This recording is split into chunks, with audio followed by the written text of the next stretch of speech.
বান্দরবন জেলার প্রত্যন্ত পাহাড়ি অঞ্চলের একটি ছোট্ট গ্রাম পাসিংপাড়া, যা বাংলাদেশের সবচেয়ে উঁচু গ্রাম হিসেবে পরিচিত। এই গ্রামটি কেবল উচ্চতার জন্য নয়, এখানকার বাসিন্দাদের সংস্কৃতি, প্রাকৃতিক সৌন্দর্য এবং জীবনযাত্রার জন্যও অনন্য। পাসিংপাড়া সমুদ্রপৃষ্ঠ থেকে প্রায় ২৭০০ ফুট উচ্চতায় অবস্থিত। দূর থেকে দেখলে গ্রামটি যেন মেঘের মধ্যে ভাসমান এক দ্বীপ। এখানে পাহাড়ের চূড়া থেকে নিচের দিকে তাকালে আপনি দেখতে পাবেন সবুজের ছোঁয়ায় মোড়ানো অগণিত পাহাড় আর উপত্যকা, মেঘে ঢাকা আকাশ আর পাহাড়ের মিলনস্থল এই গ্রামকে এক অসাধারণ সৌন্দর্যে আচ্ছাদিত করে রেখেছে। পাসিংপাড়ার বাসিন্দারা মূলত ম্রো জনগোষ্ঠীর মানুষ, যারা প্রজন্মের পর প্রজন্ম ধরে এই পাহাড়ি অঞ্চলে বসবাস করছেন। এখানকার মানুষজনের প্রধান পেশা চাষাবাদ এবং জুম চাষ, এছাড়া কেউ কেউ শিকারও করে থাকেন। পাহাড়ি ঢালে বাঁশের তৈরি কুড়িঘরে বসবাসকারী এই মানুষগুলো প্রকৃতির সাথে এক অদ্ভুত সমন্বয়ে জীবনযাপন করেন। তাদের জীবনযাত্রা অত্যন্ত সহজ সরল, কিন্তু তাদের আত্মীয়তা, সংস্কৃতি এবং ঐতিহ্য অনেক কিছু শিক্ষা দেয়। বান্দরবন জেলার রুমা উপজেলায় কেওক্রাডং চূড়ার পাশেই এর অবস্থান।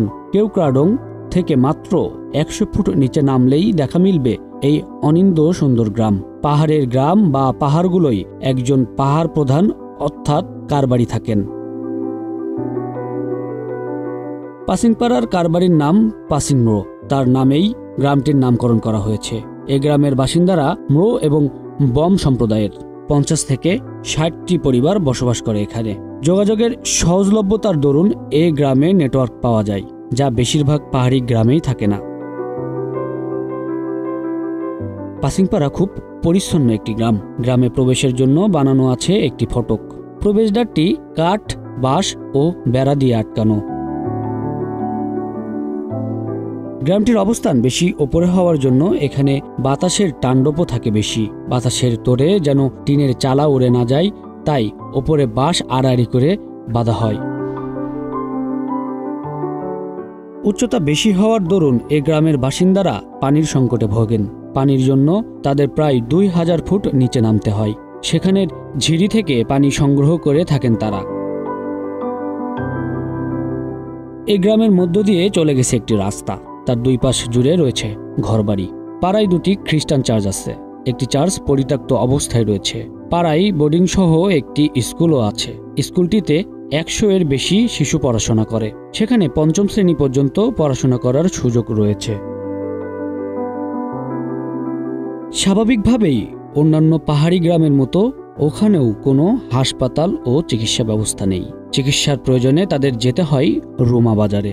এই গ্রামে বিদ্যুৎ নেই, তবে সব ঘরেই সোলার আছে। গ্রামের বাসিন্দারা বাংলা ভালো বোঝে, এমনকি বাংলা ভাষায় কথাও বলতে পারে। পাহাড়ের অনেক গ্রামেই পর্যটক বা বাঙালিদের প্রবেশ নিষিদ্ধ থাকে, কিন্তু পাসিংপাড়ায় যাওয়ার অনুমতি সহজেই রুমা গ্যারিসন থেকে পাওয়া যায়। তবে কখনো কখনো নিরাপত্তার কারণে সেখানে বহিরাগতদের প্রবেশ নিষিদ্ধ করা হয়। রবিউল ইসলাম শুভ, বাংলা অ্যাফেয়ার্স, নিউজ ডেস্ক।